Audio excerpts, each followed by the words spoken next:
Maintenant, nous allons parler de la timeline et de l'ajout des audios.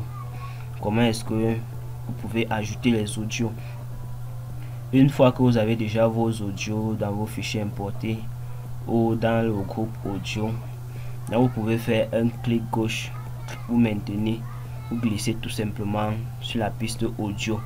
Et une fois là, vous décalez, vous positionnez au niveau où vous voulez que l'audio commence. Bon, là je positionne au début. Une fois que j'ai positionné mon audio au début, bon, je vais essayer de masquer le volume de cette piste pour ne pas avoir le son de cette piste lorsque j'ai fait écouter l'audio. Là je masque son son et là je décale cette image.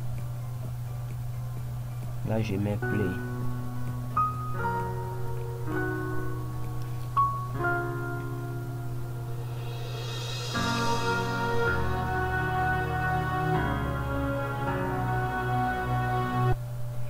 Là vous avez donc l'audio qui joue tout simplement seul. Et à ce niveau, lorsque vous voyez cette bande horizontale dans l'audio, c'est-à-dire que le volume est à 100%. Là vous pouvez décider, vous cliquez, faites un clic gauche, vous tirez vers le haut pour augmenter plus le volume, soit vous descendez, vous réduisez plus.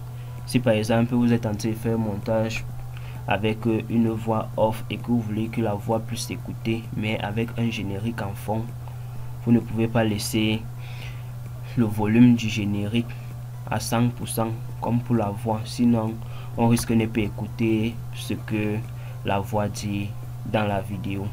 Donc raison pour laquelle vous pouvez le baisser. Une fois que vous baissez, vous pouvez réécouter pour voir à quel niveau c'est. Là c'est très réduit. Là j'essaye d'augmenter pour qu'on voit légèrement les pics en bas.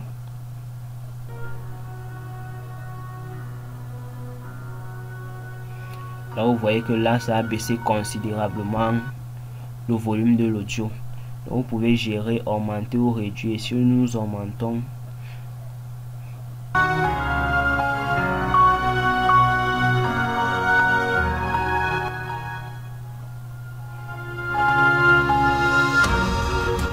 donc lorsque vous faites ce jeu, vous pouvez mettre play. En faisant le jeu, vous voyez un peu le volume qui est là présentement et voyez comment vous pouvez l'ajuster en fonction du besoin souhaité.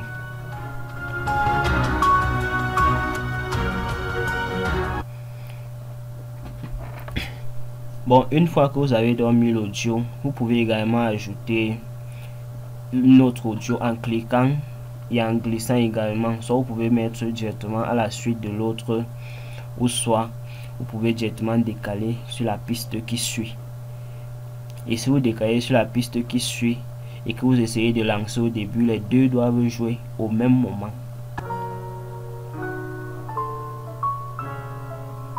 Et là vous voyez que là ça devient touffu, il y a un désordre total.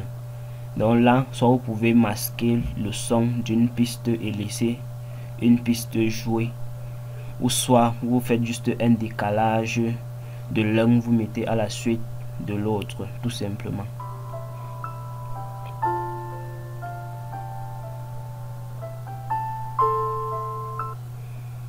Donc vous pouvez gérer de cette façon pour éviter de jouer les deux au même moment. Et pour finir, là ça devient du cafouillage total.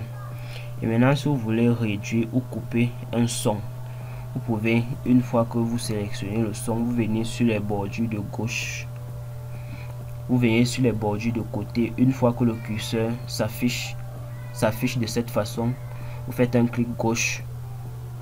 Non, là ça va sélectionner plutôt la bande verticale, la bande horizontale autant pour moi. Une fois que le curseur s'affiche de cette façon, vous faites un clic gauche, vous maintenez, et là vous pouvez décaler vers la gauche. En décalant vers la gauche, vous avez directement la durée en bas. Donc vous voyez comment la musique est en train de se réduire.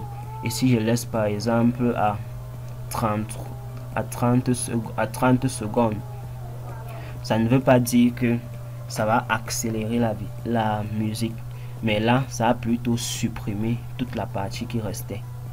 Là si on masque le son qui est en bas, là où vous allez écouter, la musique joue toujours normalement.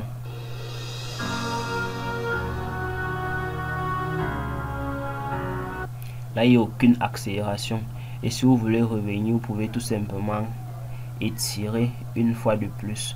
Là ça remet toutes les parties qui ont été éliminées.